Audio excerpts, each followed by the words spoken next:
से चलेगी वेस्टइंडीज के बल्लेबाजों के लिए सुनामी।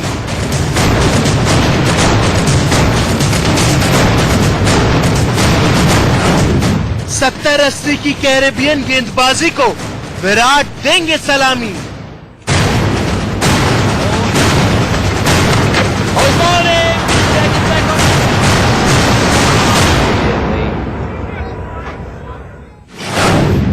युवा टीम को याद है इंडीज में इंडिया की नाकामी।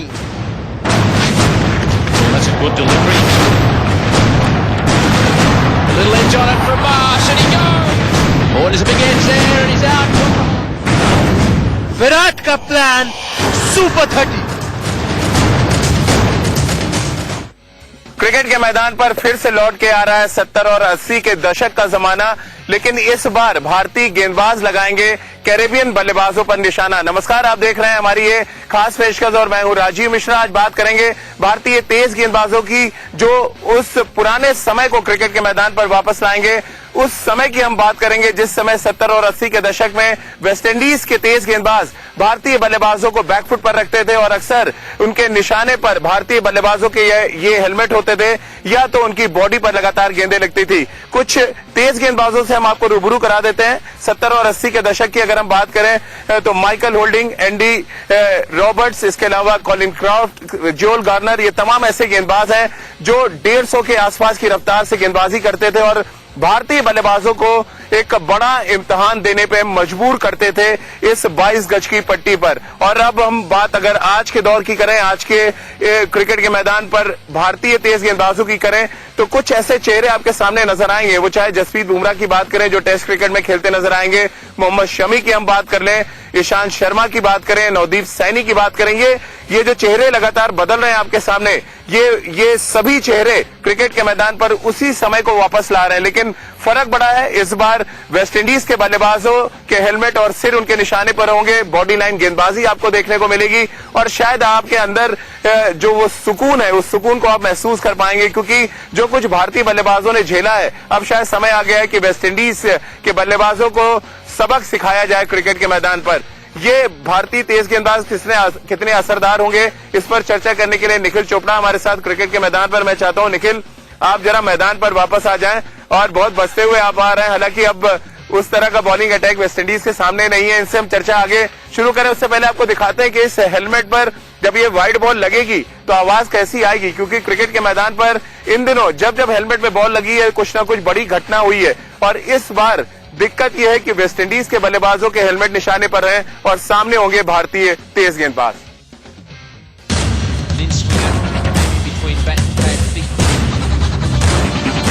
वेस्टइंडीज के गेंदबाजों ने जो किया था काम,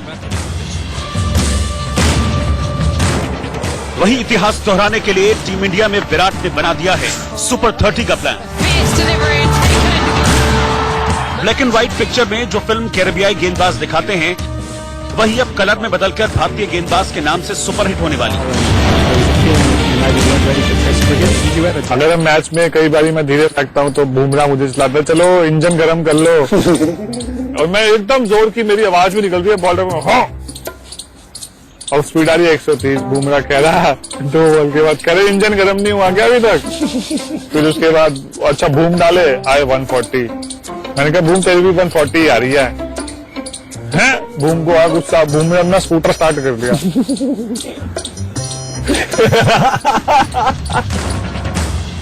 सुन लिया ना आपने, आज के दौर में भारतीय गेंदबाजों के बीच किस तरह से रफ्तार में एक दूसरे को पीछे छोड़ने की होड़ लगी है।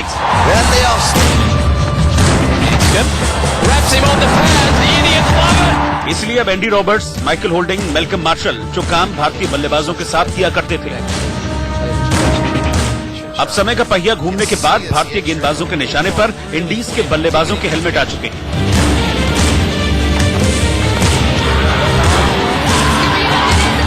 जिस स्पीड और रफ्तार के साथ 70 और 80 के दशक में वेस्टइंडीज के गेंदबाज भारतीय बल्लेबाजों को बॉलिंग करते थे, अब उसी रफ्तार के साथ भारतीय गेंदबाजों ने भी नई रणनीति तैयार कर ली है। रफ्तार का कहर और गेंदबाजों की आग बरसाती गेंदों ने एक बात तो साफ कर दी है, ये दौरा विराट कोहली की टीम का जरूर है, लेकिन आने वाले वक्त में उनकी स्पीड इंडीज बल्लेबाजों को दौरे जरूर देने लगेगी। उस दौर में भारतीय बल्लेबाजों के खिलाफ वेस्टइंडीज की तिकड़ी के आंकड़े बता रहे हैं कि उन्होंने उस वक्त क्या किया होगा। लेकिन अब बदली पिक्चर कैरेबियाई धरती पर सुपरहिट होने वाली है, क्योंकि अब रफ्तार की धार भारतीय गेंदबाजों के साथ है। और अगर पूरा शो सुपरहिट रहा तो एक बार फिर बल्लेबाजों के हेलमेट पर लगती गेंदों के साथ नई कहानी लिखी जाएगी। बस फर्क सिर्फ इतना होगा कि इस दौर में कैरेबियाई रंग से कवर पेज रंगा होता था, लेकिन इस बार किताब की पहली तस्वीर से लेकर आखिरी हर्फ तक सिर्फ विराट के सुपर 30 का जलवा होने वाला है। Rahul Qadian, India news. 70 के दशक में भारतीय टीम ने एक ऐसा टेस्ट मैच खेला था जहां पर कई बल्लेबाज घायल होकर हॉस्पिटल पहुंच गए थे और तब उस टीम के कप्तान बिशन सिंह बेदी को टीम को वापस बुलाना पड़ा था, यानी कि हार माननी पड़ी थी, क्योंकि टेलेंडर्स को चोट लगने का डर था। लेकिन अब जमाना बदल चुका है। 70 और 80 के दशक से हम साल 2019 में खड़े हैं निखिल, और ऐसा बदला है कि तेज गेंदबाजों की फैक्ट्री ऐसा लग रहा है वेस्टइंडीज से भारत शिफ्ट हो चुकी है। जी, इसमें कोई दो राय नहीं। और खास तौर से जैसे आप बता रहे थे, वो बखी नाप के रखती थी भारतीय बल्लेबाज, लेकिन अब फर्क ये है कि जसप्रीत बुमराह, मोहम्मद शमी, ईशांत शर्मा, नवदीप सैनी, ये सभी गेंदबाज वेस्टइंडीज के बल्लेबाज की बखियों को नापेंगे। हेलमेट का नाप के रखेंगे। जिस तरीके से जोफ्रा आर्चर ने कहा था कि दो हेलमेट अपने बैग में रख लीजिए, दोनों का इस्तेमाल किया जाएगा, क्योंकि भारतीय सभी गेंदबाज 145 की औसतन स्पीड से गेंदबाजी करते हैं और घातक गेंदबाज है, इसमें कोई दो राय नहीं है। अब जो है वो बदला लेंगे भारतीय गेंदबाज।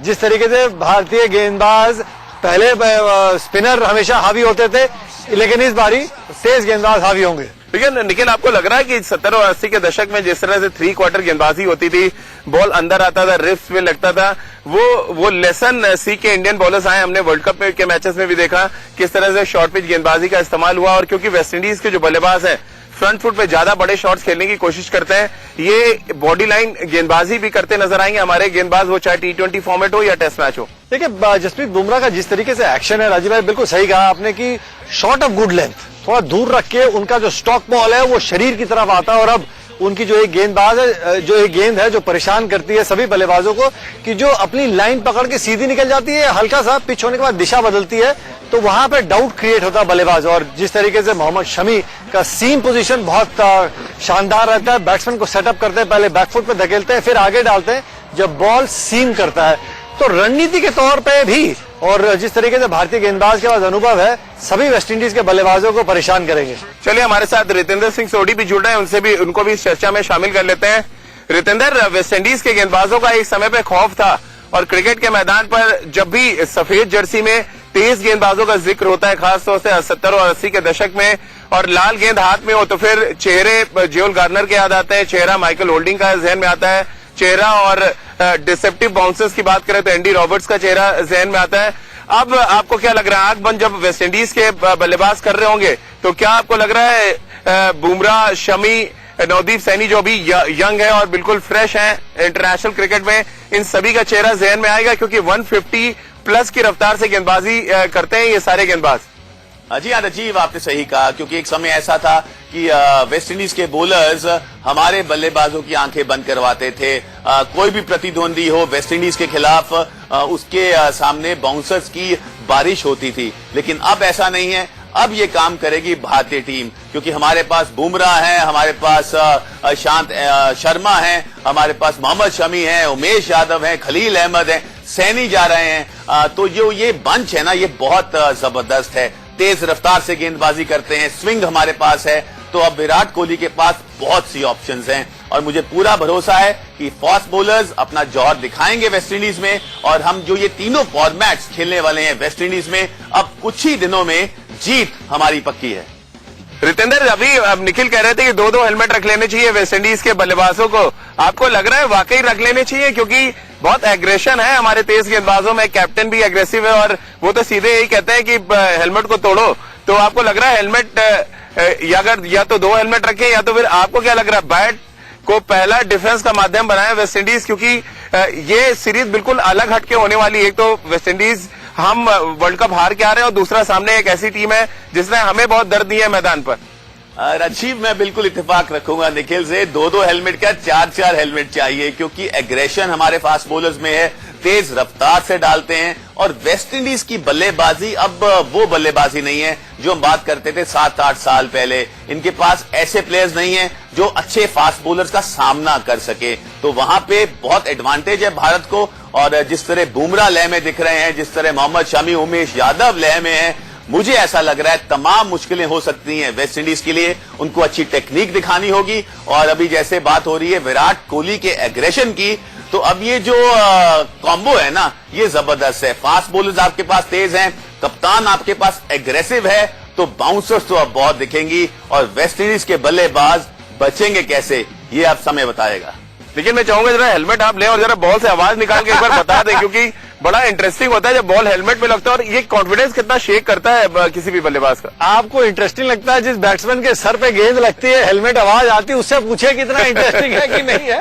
क्योंकि वेस्टइंडीज की जो एक पुरानी ताकत हमेशा रहती थी, राजीव भाई हम सब जानते हैं वाकिफ है, या गेंदबाजी होती थी नोज या होती थी टोज।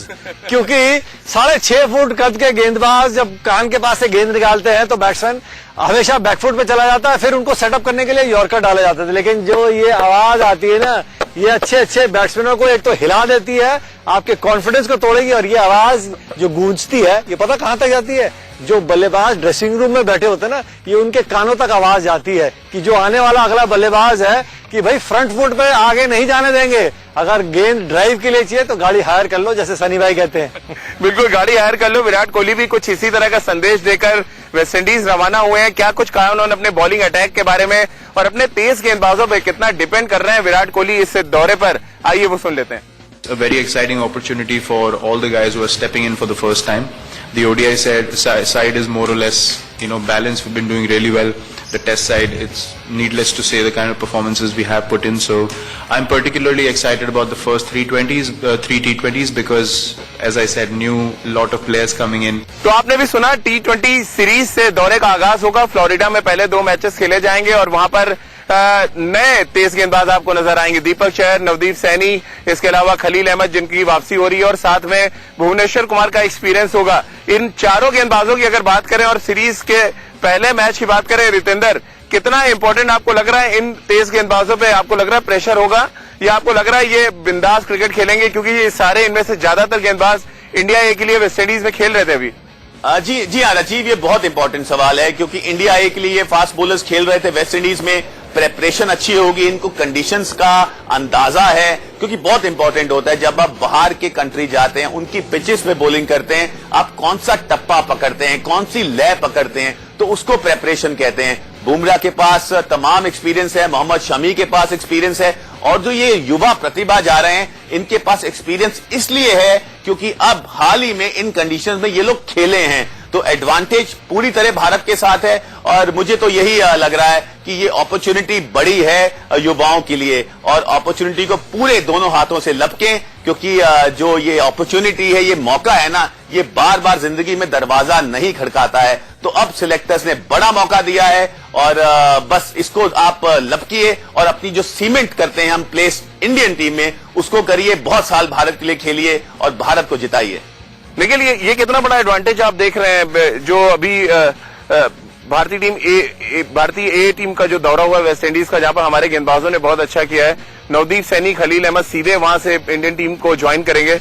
कितना इंपॉर्टेंट फैक्टर होगा? और T20 सीरीज आपको लग रहा है एडवांटेज वेस्ट इंडीज है या एडवांटेज इंडिया है बॉलिंग पॉइंट ऑफ व्यू से? देखिए, एडवांटेज मैं मानता हूं कि भारतीय गेंदबाज है। एक तो जो अनुभवी गेंदबाज है वो अपने आप में एक चैंपियन मैच विनर है, और जिस तरीके से नवदीप सैनी की आपने बात की, वहीं पे खेल रहे थे, साथ में खलील, वहीं पे उनका अनुभव है।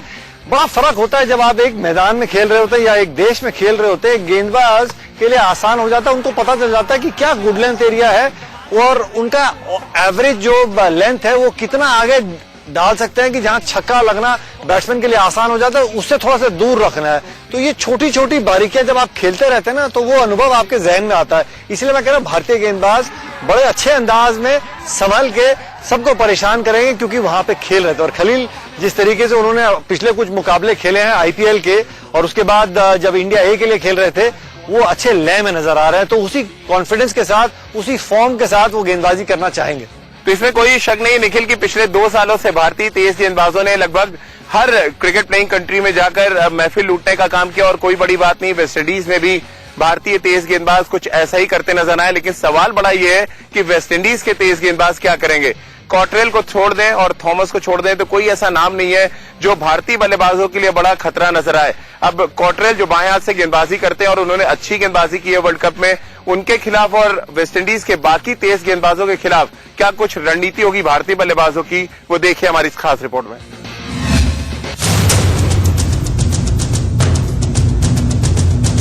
थॉमस और शेल्डन कॉटरेल ही ऐसे दो गेंदबाज हैं जो शायद ही कुछ हद तक भारतीय बल्लेबाजों को परेशान कर सके। बाकी कोई दूसरा गेंदबाज शायद ही इन लोगों को परेशान कर पाए, क्योंकि फिर चाहे कार्लोस ब्रैथवेट या जेसन होल्डर की बात करें, इन बॉलर्स में इतनी स्पीड नहीं है जो विराट के वीरों को रोक सके। अब मियामी में टीम इंडिया अपने कदम रख ही चुकी है, जरूरत तो बस अब बल्ले से हल्ला बोलने भर की है। और इस मामले में न विराट पीछे हैं न ही उनके बल्लेबाज, यानी T20 की बात करें या वनडे की या फिर टेस्ट का ही नंबर क्यों ना आ जाए। राहुल का ध्यान, इंडिया न्यूज। वेस्टइंडीज के तेज गेंदबाजों का प्रदर्शन और उनकी स्पीड देखकर तो यही लगता है कि न खुदा ही मिला, न विसाले सनम, न इधर के रहे न उधर के रहे, न तेज गेंदबाज बना पाए, न बल्लेबाज बना पाए, न क्वालिटी स्पिनर। और नतीजा यह है कि वेस्टइंडीज की टीम T20 फॉर्मेट में तो सर्वाइव करती है इंटरनेशनल क्रिकेट में, लेकिन जैसी बात वनडे क्रिकेट की निकल आती है, टेस्ट क्रिकेट की, वो बैकफुट पर है। क्या बड़ा रीजन आप देखते हैं कि जिस टीम के गेंदबाज हेलमेट तोड़ते थे, बल्लेबाजों को गिरा देते थे, बल्लेबाजों का जो शरीर है खून से लहूलुहान होता था, आज उनके पास गेंदबाजों की क्वालिटी नहीं है। देखिए फर्क ये है राजीव भाई कि वो दशक चला गया और साथ में विंडीज क्रिकेट बोर्ड को जो परेशानी रहे, पैसा है नहीं, जो रोल मॉडल बने थे दुर्भाग्य से क्योंकि पैसा नहीं है, वेस्टइंडीज क्रिकेट बोर्ड जो लंबे कद के गेंदबाज बन सकते थे वो बास्केटबॉल की तरफ चले गए और अपना जो करियर बनाने की कोशिश में वो एनबीए की तरफ चले गए। दो एग्जांपल ऐसे हैं जो बहुत लंबे कद के हैं, जेसन होल्डर 125 पे गेंद डालते हैं, कार्लोस ब्रैथवेट की बात करें, एक और 7 फुट के गेंदबाज जो 125 पे डालते हैं। लंबा कद होना जरूरी नहीं कि आप तेज गेंदबाजी करें। क्या रीजन भाई, तभी मैं जानना चाह रहा हूं आपसे, क्यों ऐसा है कि 7 फुट के गेंदबाज 125 डालते हैं, हमारे 6 फुट 4 इंच के गेंदबाज 150 डालते हैं। देखिए बॉडी का मैकेनिक्स जो है ना, बायोमैकेनिक्स, वो बड़ा फर्क होता है। आपको याद होगा मैल्कम मार्शल वो कहते थे, वो कीमती सोनेक्स का बॉल होता था कि अगर ये गेंद मुझे दे दीजिए तो मैं किसी को मार डालूं, क्योंकि उनको इतना कॉन्फिडेंस था। वो 155 के करीब गेंदबाजी करते थे और एवरेज उनकी स्पीड वो रहती थी। फर्क ये है बॉडी मैकेनिक्स। और ये जो तेज गेंदबाज होते हैं, ये अंदर से वो जोश, वो जुनून होता है। जुनून आप बना नहीं सकते, वो अंदर से खुदा देता है, ऊपर वाला देता है। जोश और जुनून होगा तभी आप तेज रफ्तार से गेंदबाजी कर सकते हैं। और एक दौर चल रहा है, वेस्टइंडीज क्रिकेट जो है अपनी टीम खड़ी करने की कोशिश कर रही है। बैट्समैन भी आप देखिए बगैर उनका अनादर किए हुए, ऐसा कोई खिलाड़ी नहीं है, चैंपियन खिलाड़ी क्रिस गेल को आप साइड में कर लीजिए कि जिससे आप थोड़ा सा घबराएं कि भाई आज अगर इनका दिन होगा तो ये अकेले मुकाबला जिता देंगे। आपको हमेशा एक गेंदबाज के तौर से लगता है यार कि मैं अगर 6 गेंदें डालूंगा या अपनी 24 गेंदों में से कम 3 या 4 ऐसी विकेट टेकिंग डिलीवरी डाल दूंगा, मैं मैच का रुख बदल दूंगा। तो वो कॉन्फिडेंस गेंदबाज के पास हमेशा रहता है कि कोई ना कोई गलती ये वेस्टइंडीज के बल्लेबाज जरूर करेंगे। चलिए हमारे साथ रितेंद्र भी जुड़े हुए हैं। रितेंद्र, आपको क्या लग रहा है 70-80 के दशक में जिस तरह की गेंदबाजी वेस्टइंडीज के पास थी वो अब नदारत है, और ऐसे में बड़ा एडवांटेज आपको लग रहा है इस समय हिंदुस्तान टीम के साथ इसलिए है कि उनकी गेंदबाजी कमजोर है और हमारे पास बल्लेबाज ऐसे हैं जो कमजोर गेंदबाजी के खिलाफ बड़े शॉट्स खेल सकते हैं। उसका बड़ा एग्जाम्पल हमें फ्लोरिडा में देखने को मिल सकता है। मैं बिल्कुल सहमत हूं राजीव आपसे, क्योंकि ये जो मुकाबला है ना, ये बराबर का मुकाबला नहीं है। हम जानते हैं वेस्ट इंडीज एक ट्रांजिशन पीरियड से निकल रही है, ये पीरियड लंबा हो गया, इनके पास प्लेयर्स नहीं है जो अच्छी टीमों का सामना कर सकें। कंट्रोवर्सी बहुत रही है आपस में। अगर हम टीम की बात करते हैं वेस्ट इंडीज की, तो यहां पे भारत के पास बड़ा एडवांटेज है, बल्लेबाजी हमारी मुकम्मल है। और अगर विराट कोहली की बात करें ना, जो वर्ल्ड कप में सेमीफाइनल हार हुई है, तो he is somewhat a hurt man. तो वो अपना गुस्सा, जो अपना गुबार है, वो वेस्ट इंडीज के खिलाफ निकालेंगे और पूरी कोशिश करेंगे कि कंप्लीट व्हाइट वॉश वहां पे किया जाए, वेस्ट इंडीज को बुरी तरह हराया जाए और पूरी दुनिया को बताया जाए कि भारतीय टीम में कितना दम है। तो आपने सुना, तेज गेंदबाजी डिपार्टमेंट की अगर बात करें तो भारतीय टीम यहां पर 20 नहीं बल्कि 22 नजर आ रही है वेस्ट इंडीज से, और शायद मुकाबले को तय भी आप यहीं से कर सकते हैं कि कौन सी टीम तीनों फॉर्मेट में किस पर भारी पड़ने वाली है। रितेंद्र, फाइनल रिएक्शन आपका, आपको लग रहा है ये 70-80 के दशक के जैसी गेंदबाजी लेकर हम वेस्ट इंडीज दौरे पर रवाना हुए हैं और फ्लोरिडा में हमें पहली झलक मिल जाएगी, हमारे तेज गेंदबाजों का फॉर्मूला देखने को मिल जाएगा? मुझे पूरा भरोसा है राजीव, फ्लोरिडा में हम लोग अच्छी गेंदबाजी करेंगे, हमारे पास मुकम्मल बॉलिंग लाइनअप है, तेज गति से बॉलिंग करते हैं, लेकिन इंपॉर्टेंट ये है कि आप कंडीशंस को भांपें। जरूरी नहीं है कि आप बाउंसर से ही वहां पे आउट करेंगे, हो सकता है स्विंगिंग कंडीशंस हो, ओवरकास्ट कंडीशंस हो। और वेस्ट इंडीज की अगर हम बात करें, वहां पे आप बॉल थोड़ा आगे खिलाएं तो आपको मदद मिलती है, और हमारे पास स्विंग बेशुमार है, क्योंकि बुमराह की जितनी तारीफ की जाए कम है।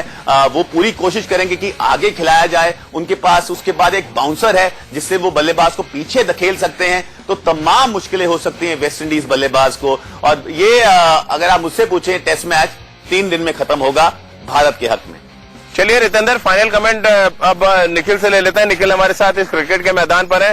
निखिल, एक बड़ी वजह यह भी है कि हमारे तेज गेंदबाज कंडीशंस पे बहुत ज्यादा डिपेंडेंट नहीं होते, वो अपनी स्किल पे ज्यादा काम कर रहे हैं, और शायद ये मिसिंग है वेस्ट इंडीज की टीम में, वेस्ट इंडीज क्रिकेट में, जिसकी वजह से हमारे तेज गेंदबाजों की हम चर्चा आज कर रहे हैं। यहाँ पर हमने हेलमेट की चर्चा कर ली, हमने बाउंसर्स की चर्चा कर ली, लेकिन जो टारगेट पे थे वो भारतीय गेंदबाज थे। जी, इसमें कोई दो राय नहीं। और आपने अभी जो एक उदाहरण दिया था 70 और 80 का दशक में, क्या खास बात थी? Air speed. जब एक गेंदबाज के बाद एयर स्पीड होती है तो कंडीशंस चाहे जैसी हो, सपाट से सपाट पिच खतरनाक बन जाती है, क्योंकि आपके पास गति है। और यही जसप्रीत बुमराह, ईशांत शर्मा, मोहम्मद शमी, नवदीप सैनी, सभी गेंदबाज, खलील अहमद, इनके पास गति है, इसीलिए भारतीय गेंदबाज इतने खतरनाक साबित होंगे। यानी आपको लग रहा है वेस्ट इंडीज में वेस्ट इंडीज की टीम जा रही है, ऐसा लग रहा है निखिल? जी हाँ, बदला होगा। जो समय बदल गया, कहते ना समय की घंटी जो है वो अब बदल रही है, और अब भारतीय गेंदबाज हावी होंगे वेस्ट इंडीज के बल्लेबाजों के ऊपर। बिल्कुल। चलिए निखिल, बहुत बहुत शुक्रिया आपका हमारे साथ जुड़ने के लिए। तो इसमें कोई शक नहीं कि इस बार के दौरे पर इंडीज में इंडिया होगा, और इसके पीछे की बड़ी वजह होगी